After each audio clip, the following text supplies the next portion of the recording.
Hello student, welcome in knowledge on channel. आज हम class 10th के एक बहुत important chapter chemical reaction and equation के बारे में पढ़ेंगे। तो हम सबसे पहले केमिकल रिएक्शन के बारे में पढ़ेंगे।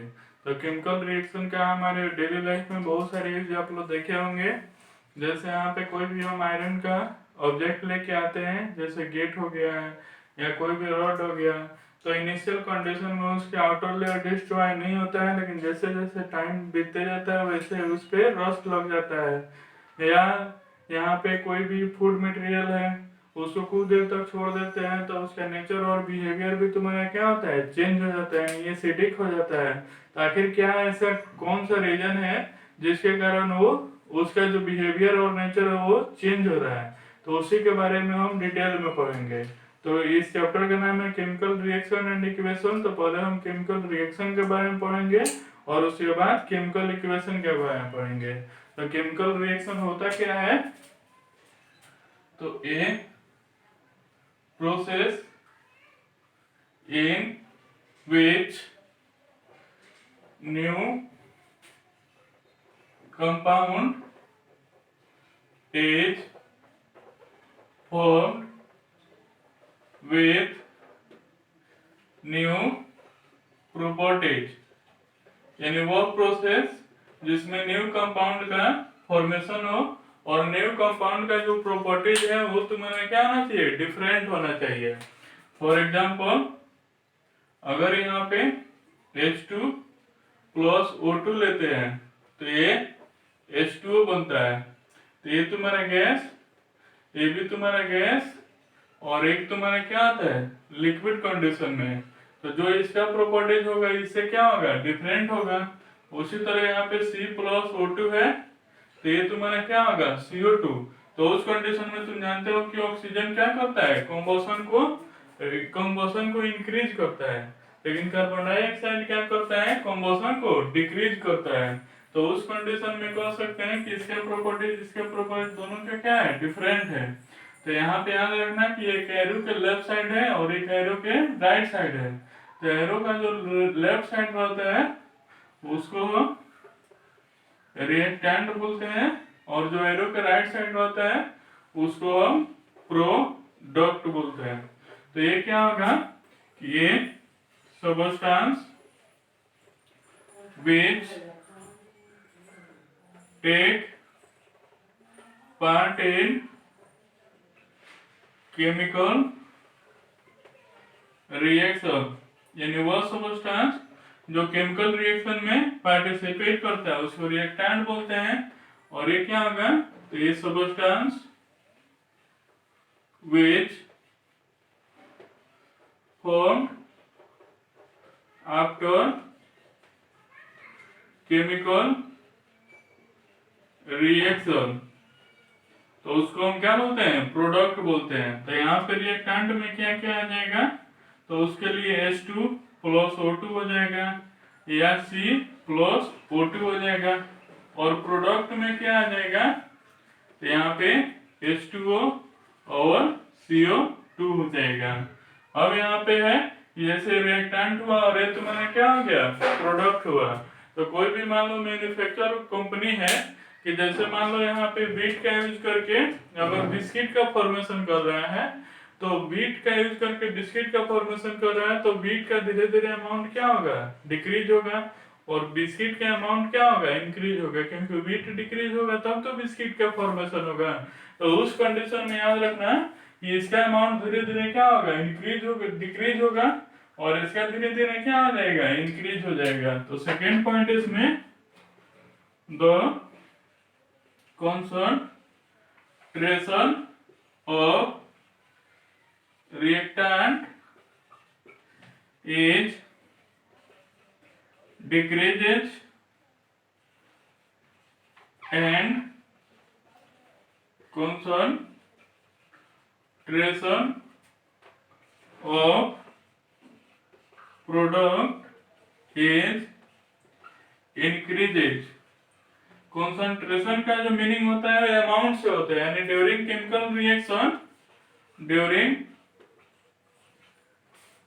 Chemical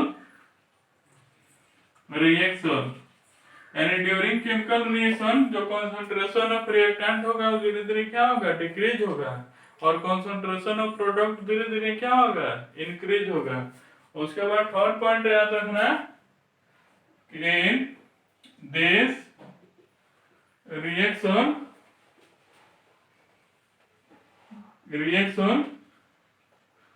chemical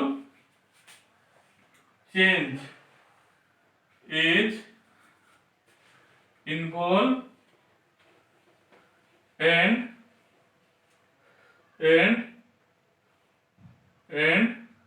the nature of the bond of reactant is break and new bond of product is formed। यानी यहाँ पे क्या हो जाएगा कि कोई भी केमिकल रिएक्शन है तो उसमें क्या होता है, केमिकल चेंज होता है। केमिकल चेंज का और फिजिकल चेंज जानते हो कि जिसमें केवल किसी नए कंपाउंड का फॉर्मेशन होता है उसको केमिकल चेंज, और जिसमें केवल शेप साइज में चेंजिंग आता है, स्टेट में चेंजिंग आता है, उसको फिजिकल चेंज। जैसे टीयरिंग ऑफ पेपर है, पेपर को फाड़ेंगे तो केवल उसका शेप साइज चेंज होगा, लेकिन क्या उससे नए कंपाउंड का फॉर्मेशन हो रहा है, नहीं हो रहा है। उसी तरह यहाँ पर रोस्टिंग ऑफ आयरन है, तो रोस्टिंग ऑफ आयरन में क्या होता है कि आगे डिटेल में पढ़ेंगे कि उसमें फेरिक ऑक्साइड का फॉर्मेशन होता है, या कंबशन ऑफ फ्यूल है, तो फ्यूल में जानते हो कि कार्बन प्रेजेंट होता है, कार्बन ऑक्सीजन से रिएक्ट करके क्या होता है, कार्बन डाइऑक्साइड बनाता है, तो वो भी तुम्हारा क्या आ जाएगा, केमिकल चेंज में आ जाएगा। तो केमिकल चेंज में किसी नए कंपाउंड का फॉर्मेशन होता है, लेकिन फिजिकल चेंज में केवल शेप साइज और स्टेट ही चेंज होता है। और इसमें क्या है कि bond of reactant is break and bond of product is formed, यानी इसका जो हाइड्रोजन और ऑक्सीजन का जो बॉन्ड का नेचर होगा वो डिफरेंट होता है वाटर के बॉन्ड से। यानी पहले ये ब्रेक होके उसके बाद तुम्हारा क्या होता है, वाटर का फॉर्मेशन करता है।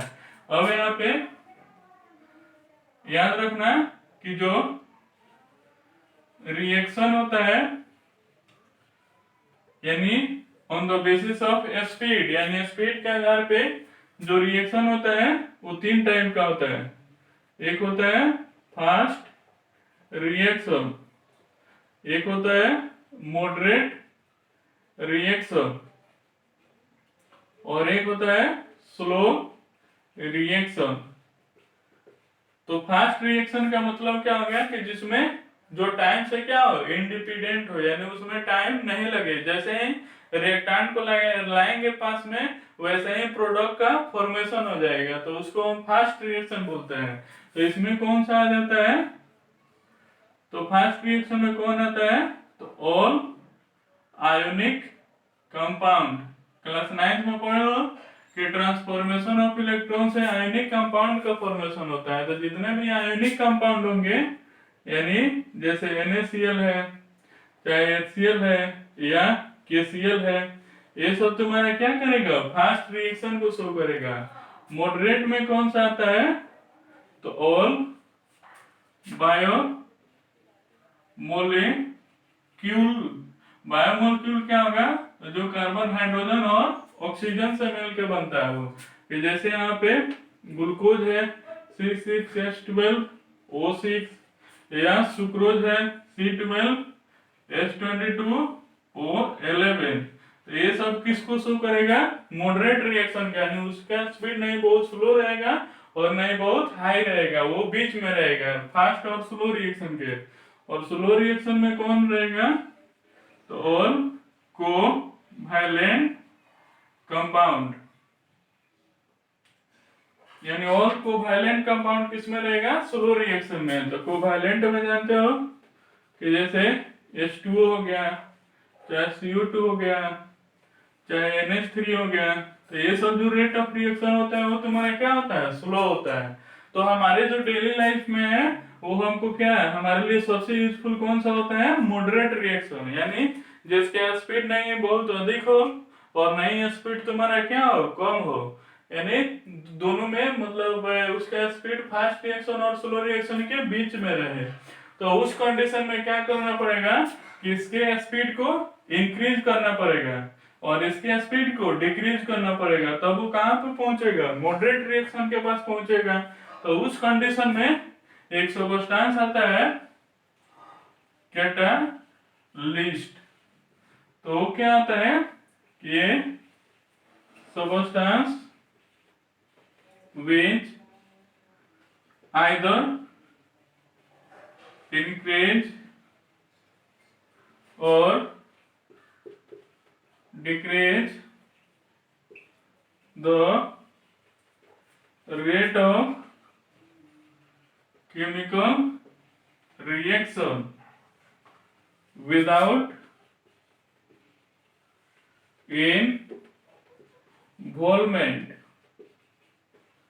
यानी वह सबस्टेंस जो किसी रिएक्शन के रेट को या तो इंक्रीज कर दे या डिक्रीज कर दे, लेकिन उसमें पार्टिसिपेट नहीं करे, उसी को हम क्या कहेंगे, कैटलिस्ट बोलते हैं। तो यहाँ पे कैटलिस्ट जो होता है वो दो टाइप का होता है, एक पॉजिटिव कैटलिस्ट और एक नेगेटिव कैटलिस्ट।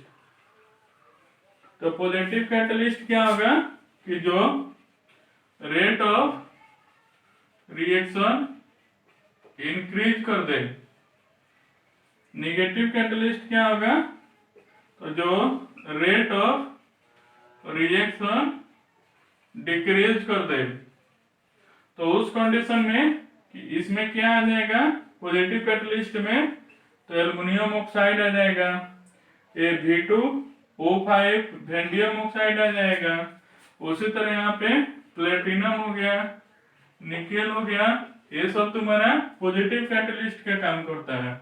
और निगेटिव कैटलिस्ट में कौन सा आ जाएगा, ग्लिसरीन हो जाएगा, मोलिब्डेनम हो जाएगा, मोलिब्डेनम हो जाएगा। तो ये सब निगेटिव कैटलिस्ट का काम करता है। तो उस कंडीशन में जैसे इसको एक एग्जांपल से समझो कि जैसे यहाँ पे H2O2 है, यानी इसको हाइड्रोजन पर ऑक्साइड बोलते हैं, H2O2।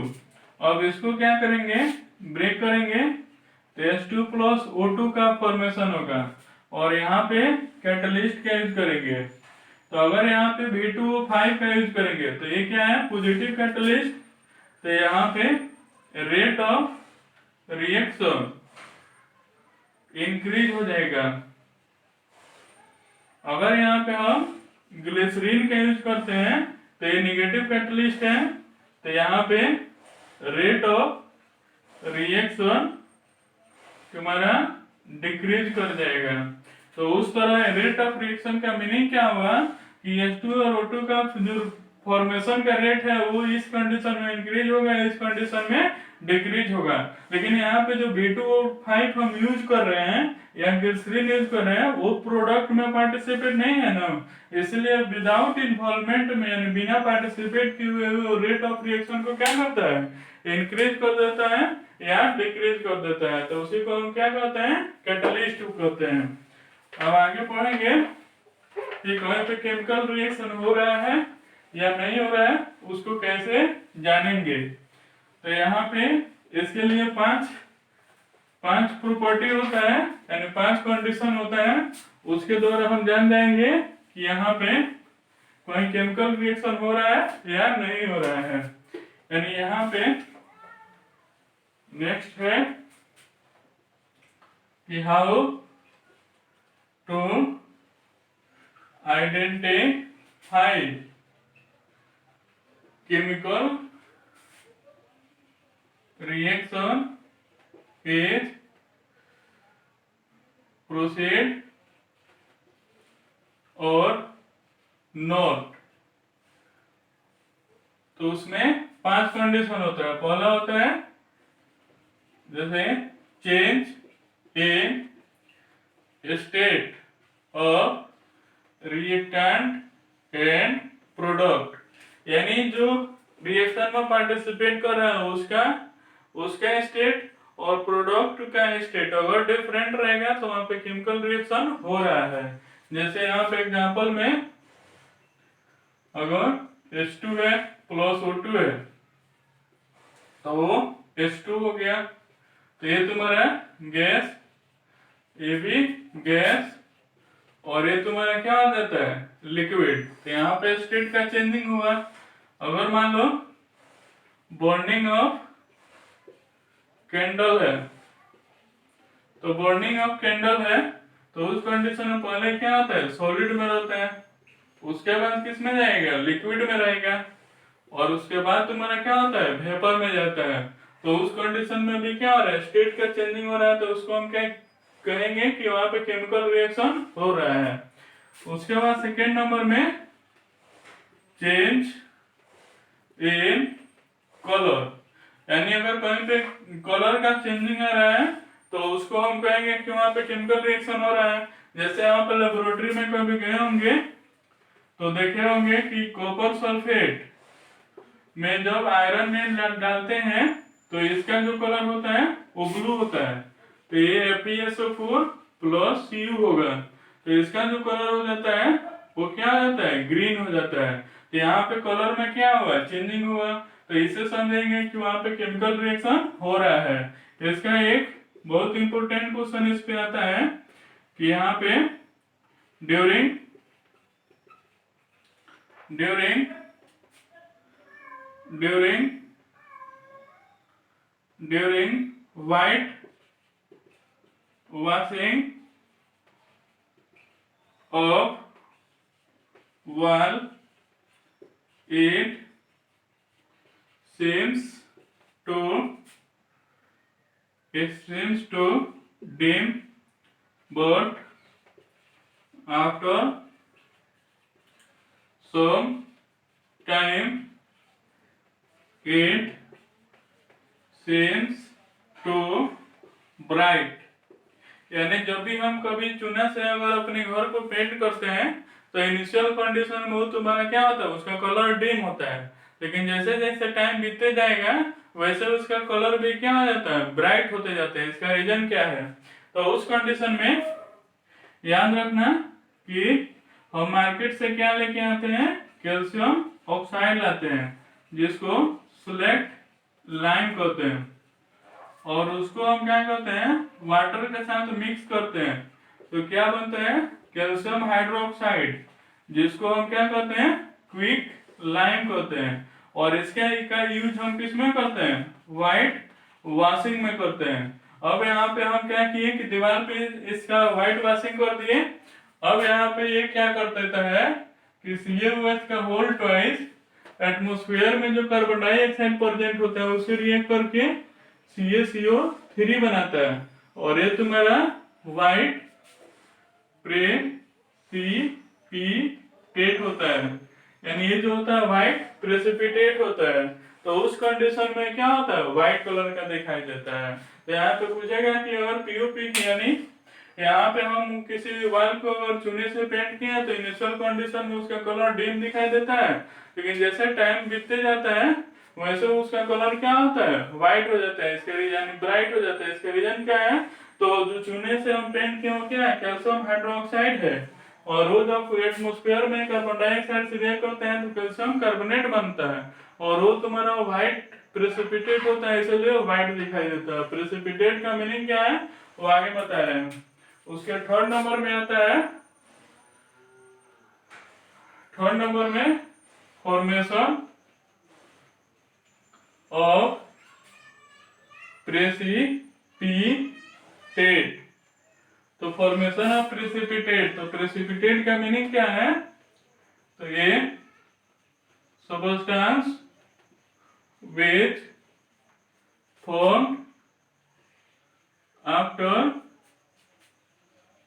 chemical reaction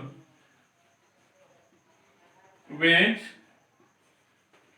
insoluble in water is known as precipitate। और ये reaction in which precipitate is formed is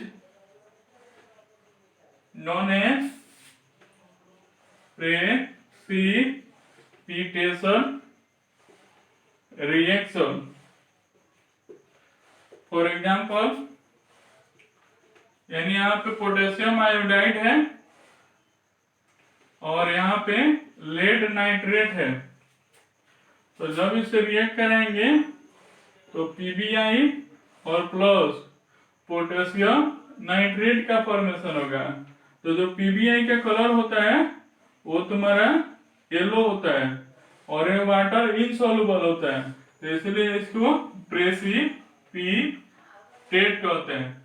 उसी तरह अनदर एग्जांपल, अगर यहाँ पे बेरियम क्लोराइड है और H2SO4 है, जब उसको रिएक्ट करेंगे तो BeSO4 प्लस तुम्हारा HCl, तो इसका जो कलर होता है वो व्हाइट होता है और ये वाटर इनसॉल्युबल होता है, इसलिए प्रेसिपिटेट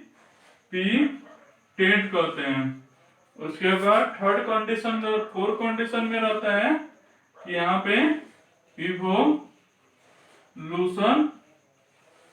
और गैस इन प्रोडक्ट साइड, तो उसमें क्या होगा, यानी कहीं पे अगर प्रोडक्ट साइड में गैस का इवोल्यूशन हो रहा है तो वहां पे समझेंगे केमिकल रिएक्शन हो रहा है। जैसे यहाँ पे CuSCu है और H2SO4 है, तो यहाँ पे CuSO4 प्लस H2।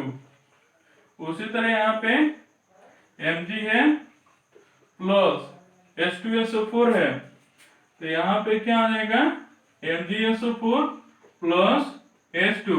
तो यहाँ से भी क्या हो रहा है, गैस बाहर निकल रहा है ना, तो वहां पे हम समझेंगे कि केमिकल रिएक्शन हो रहा है। अब इसका लास्ट जो है वो है चेंज इन टेम्परेचर, यानी अगर कहीं पे टेम्परेचर में यानी रिएक्टेंट और प्रोडक्ट के टेम्परेचर में चेंजिंग आ रहा है तब भी वहां पे समझेंगे कि केमिकल रिएक्शन हो रहा है। इसका सिंपल सा एग्जांपल घर पे देख सकते हो कि जब हम व्हाइट वॉशिंग करते हैं तो जब चूने को पानी में डालते हैं तो इनिशियल कंडीशन में उसका टेम्परेचर बहुत लो होता है, यानी टेम्परेचर लेस होता है, लेकिन जैसे जैसे कैल्शियम हाइड्रोक्साइड का फॉर्मेशन होता जाता है वैसे इसका टेम्परेचर भी क्या होता है, इंक्रीज होता जाता है। तो फिफ्थ नंबर में है कि चेंज इन टेम्परेचर, तो इस बेसिस पे दो साइड का होता है, एक होता है एक्सोथर्मिक और एक होता है इंडोथर्मिक। तो एक्सोथर्मिक का मीनिंग, एक्सो का मतलब आउट और थर्मिक का मतलब हीट, इंडो का मतलब ऑब्जर्व और थर्मिक का मतलब हीट। तो यहाँ पे एक्सोथर्मिक क्या होगा कि ये reaction in which heat is released after formation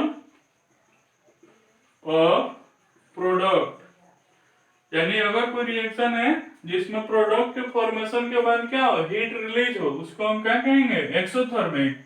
जैसे इसके एग्जांपल में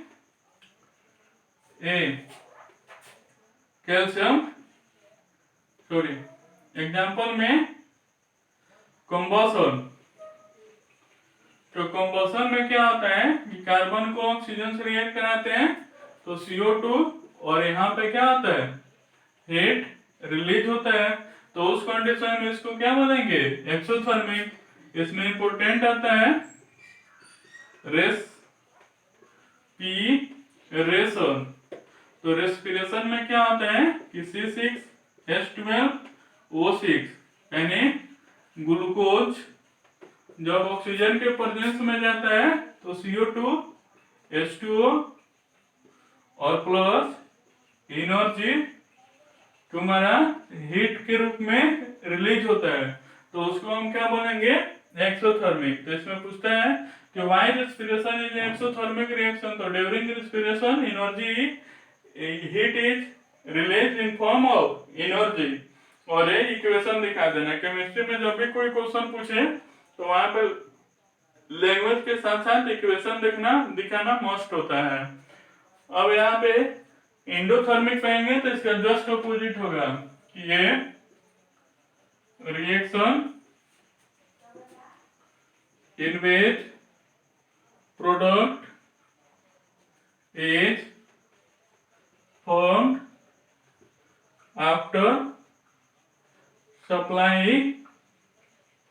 of energy, यानी अगर अगर अगर यहाँ पे हीट को, अगर एनर्जी हीट के फॉर्म में सप्लाई कराने के बाद अगर प्रोडक्ट का फॉर्मेशन हो रहा है तो उसको क्या कहेंगे, एंडोथर्मिक। जैसे एग्जांपल में अगर मान लो कैल्शियम कार्बोनेट है, तब यहाँ पे इसको ये हीट का सिंबल होता है, तो हीट करेंगे तो calcium oxide plus carbon dioxide का फॉर्मेशन होगा।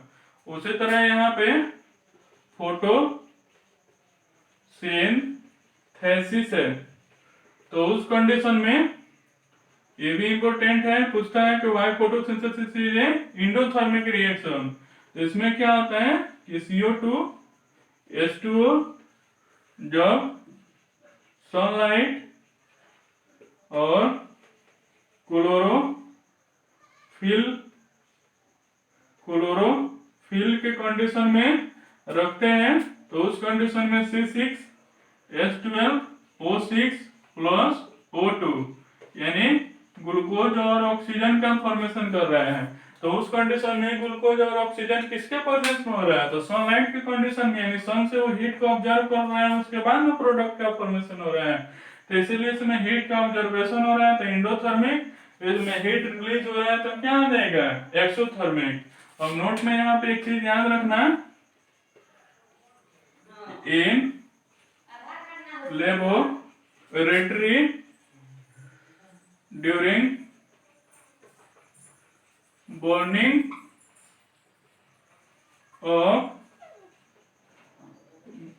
of magnesium rebel, it clean with sand paper। यानी यहाँ पे क्या होता है कि जब भी हम मैग्नीशियम रिबन को जलाने से पहले उसको सैंड पेपर से साफ करते हैं। इसका रीजन क्या है, तो जब भी यहाँ पे मैग्नीशियम ऑक्सीजन के कांटेक्ट में आएगा तो MgO का फॉर्मेशन करेगा, और MgO जो होता है व्हाइट पाउडर होता है, यानी ये जो मैग्नीशियम ऑक्साइड होगा वो व्हाइट पाउडर होगा। और इसका याद रखना कि जो फ्लेम होगा वो भी व्हाइटिश होता है, यानी व्हाइट कलर का होता है। अब यहाँ पे अब ये जो मैग्नीशियम ऑक्साइड है वो एक प्रोटेक्टिव लेयर का काम करता है, प्रोटेक्टिव लेयर, यानी ऑक्सीजन से रिएक्ट होने नहीं देता है। तो जब ऑक्सीजन से रिएक्ट नहीं होने देगा तो वो जलेगा नहीं, तो इसलिए उसको सैंड पेपर से साफ कर लेते हैं, तो मैग्नीशियम ऑक्साइड का जो लेयर है वो रिमूव हो जाता है। उसके बाद मैग्नीशियम को जब ऑक्सीजन के कांटेक्ट में ले जाएंगे तो जलना क्या करेगा, स्टार्ट करेगा। तो आज हम जानेंगे कि केमिकल रिएक्शन क्या होता है, कहीं पे केमिकल रिएक्शन हो रहा है या नहीं हो रहा है उसको हम कैसे जानेंगे। और नेक्स्ट क्लास में हम पढ़ेंगे कि केमिकल रिएक्शन का कितना टाइप होता है, यानी टाइप ऑफ केमिकल रिएक्शन।